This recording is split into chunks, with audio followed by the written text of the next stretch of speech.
네, 안녕하세요. 이정환의 자가면역TV, 저는 한의사 이정환 원장입니다. 오늘은 그 저번 영상에 이어서 이제 섬유 근육통에 대해서 다루고 있습니다. 이제 저번 영상에서는 섬유 근육통의 이제 그 진단과 원인, 이런 부분에 대해서 한번 이야기를 했으니까요. 좀 관심이 있으신 분들은 저번 영상도 한번 참고를 해보시면 좋을 것 같습니다.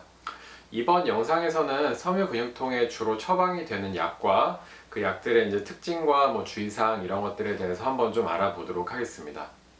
자, 이제 섬유 근육통으로 내가 만약에 진단을 받았다면 가장 먼저 처방을 받게 되는 약이 항우울제 계통의 약입니다. 그래서 이제 그 항우울제라는 이름에서 알 수 있듯이 원래 이 약들은 정신신경 계통에서 이제 우울증이나 이런 것들을 치료하기 위해서 개발된 약들입니다.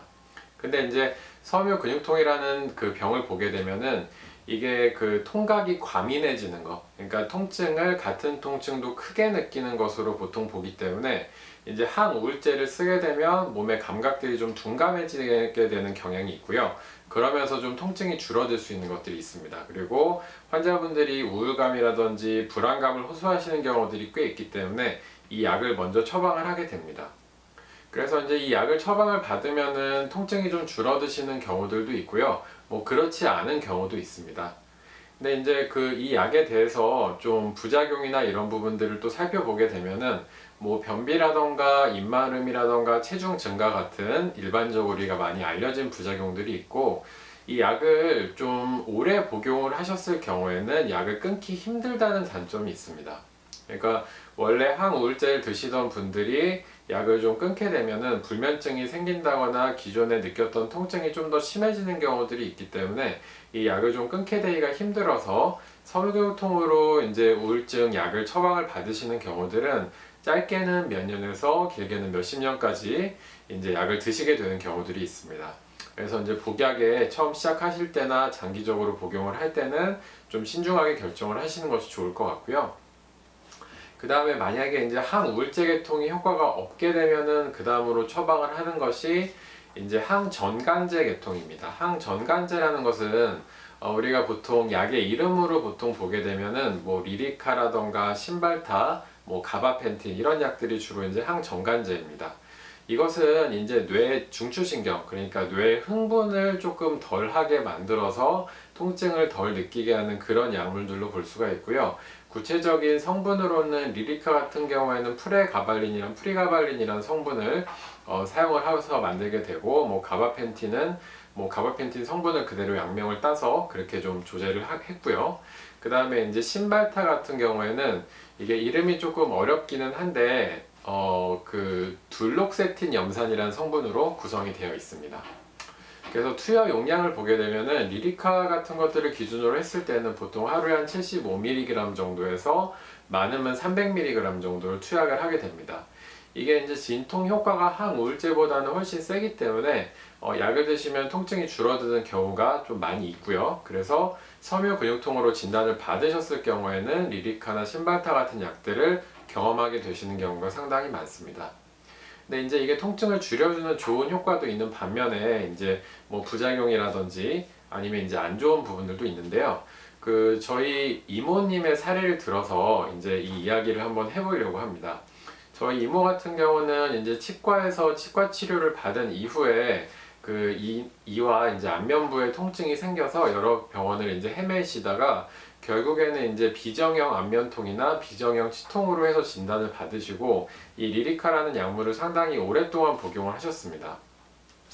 지금은 리리카를 많이 끊으신 상태이고요. 저랑 같이 한방치료를 병행을 지금 하셨고 증상이 많이 좋아져서 이제 리리카를 많이 줄이고 거의 끊은 상태인데, 리리카를 한창 많이 드실 때를 생각을 해보면은 저희 이모가 하루 중에서 자는 시간이 굉장히 많았습니다. 그리고 이제 멍하게 있거나 조금 무기력하게 있는 시간도 많았고 조금 우울감을 느낄 때도 많이 있으셨고요.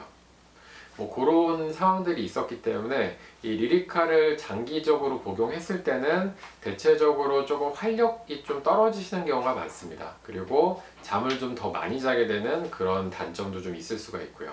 아무래도 이제 인생을 좀 적극적으로 살아가고 그렇게 하는 데 있어서는 약간의 좀 이제 단점이 될 수가 있겠죠. 그 다음에 이제 리리카의 일반적인 부작용으로 조금 알려진 것들은 뭐 이제 보통 어지러움증이라던가 아니면 시야 장애, 주의력 결핍, 아니면 몸이 붓는 거, 체중 증가 이런 것들이 또 알려져 있고요. 뭐 리리카나 이제 가바펜틴, 아까 또 가바펜틴에 대해서도 설명을 드렸었는데, 가바펜틴에 대해서 조금 더 경험담을 좀 말씀을 드리자면, 제가 이제 지금 수플림 한의원을 운영을 하기 전에 이제 요양병원에서 치매 환자분들을 좀 진료를 계속 받던 적이 있습니다. 그때 이제 입원 환자분들이 계시는데, 이게 입원 환자분들 중에서 치매가 있으시거나 정신적으로 좀 문제가 있으신 분들은 이제 공격성을 띠거나 이상행동을 하시는 경우들이 있습니다. 그래서 이제 이런 환자분들 관리하기 위해서는 약물 치료를 좀 어느 정도 할 수밖에 없는데, 그때 또 주로 처방하게 되는 것들이 항정간제 계통, 가바펜틴 이런 것들을 좀 처방을 하게 되는 경우가 있습니다. 그래서 이제 요거를 처방을 하게 되면 환자분들이 공격성도 좀 줄어들고 아무래도 좀 차분해지고 그다음에 잠을 좀 자게 되니까 다른 환자분들에게 피해를 주거나 이런 것들은 줄어들게 됩니다. 근데 이제 이런 것들을 오래 복용을 하시는 분들을 제가 좀 추적 관찰을 해보게 되면은 아무래도 복용을 안 하시는 분들보다는 뭐 인지 기능의 저하라던가 사고 능력의 저하라던가 이런 부분들이 조금 더 나타나는 것으로 볼 수가 있었습니다.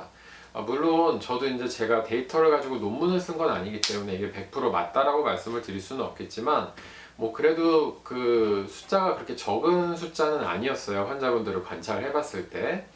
그래서 이제 그 안 먹은 군과 먹은 군을 비교를 해봤을 때는 좀 계속적으로 투여를 했을 때 조금 그런 그 인지 기능이나 뇌 기능의 저하들이 조금 더 오는 양상들을 보였다. 좀 이런 저는 생각을 하게 되었습니다. 그리고 이제 다른 나라의 어떤 연구나 이런 것들을 보게 되면은 뭐 가바펜틴을 좀 오랫동안 사용을 하게 됐을 경우에는 신경 시냅스에 영향을 줘서 장기적으로 신경계의 기능이 저하될 수 있다, 이런 그 연구를 결과를 내놓거나 이야기를 하는 사람들도 있기 때문에 이런 약을 장기 복용하는 거에 있어서는 우리가 좀 더 신중하게 생각할 필요가 있지 않나, 그런 생각을 하게 됩니다. 그리고 이제 약물 치료에 대해서 한 가지 좀 더 보충적으로 말씀을 드리자면, 이게 섬유 근육통이라는 통증 질환이기 때문에 기본적으로 그 비스테로이드성 진통제는 처방에 한번 하게 됩니다. 근데 이제 이걸 처방을 했을 때 효과를 많이 못 보시는 경우들이 있고 좀 제한적으로 효과가 나는 경우도 있기 때문에 처방을 받으시는 경우도 있고 안 받으시는 경우도 있는 것으로 제가 알고 있습니다. 그래서 이제 섬유근육통 약들이 사실 완벽하지가 않습니다. 뭐 항우울제나 항정간제나 이제 진통소염제나 이런 것들이 100% 효과가 있는 것도 아니고 뭐 부작용이나 내성 같은 것들이 있을 수가 있기 때문에 환자분들이 약을 선택을 하실 때는 좀 신중하게 하시는 것이 좋고, 이 외에 이제 다른 효과가 있는 것으로 알려진 치료 방법들로는 이제 인지행동 치료라던가 심리치료라던가 미술치료 같이 이제 정신적인 부분, 신경적인 부분을 좀 이제 영향을 줄 수 있는 치료들, 그 다음에 뭐 침치료도 좀 효과가 있다고 알려져 있고요. 그 다음에 명상이라던가 운동이 또 효과가 있다고 알려져 있습니다. 특히 이제 꾸준한 운동을 규칙적으로 했을 경우에는 신경계통이 조금 과민해지기보다 둔감해지고 안정이 되는 경향이 있기 때문에 꾸준한 운동은 환자분들이 꼭 좀 해보셨으면 하는 그런 중요한 부분이라고 볼 수가 있겠습니다. 자, 그래서 이제 섬유근육통에 그 사용하는 약물들을 제가 주로 알아봤는데요. 그러면 이렇게 약물 치료를 안 하고 다른 방법으로 치료하는 방법은 없을까요? 저 같은 경우는 지금 주로 이제 한방 치료를 통해서 섬유근육통을 해결을 하고 또 관리를 해 나가고 있습니다. 또 다음 영상을 통해서는 한방 치료를 통해서 어떻게 하면 섬유근육통을 치료를 할 수 있을지, 제가 지금 사용하는 치료 방법들은 어떤 것들이 있는지 한번 소개를 하는 시간을 가져보려고 합니다. 뭐 항상 영상 봐주시고 구독해 주시고 좋아요 눌러주시는 분들은 항상 감사드리고요. 앞으로도 좋은 컨텐츠로 계속 찾아뵙는 이정환의 자가면역 TV가 되겠습니다. 그럼 다음 영상에서 또 뵙겠습니다.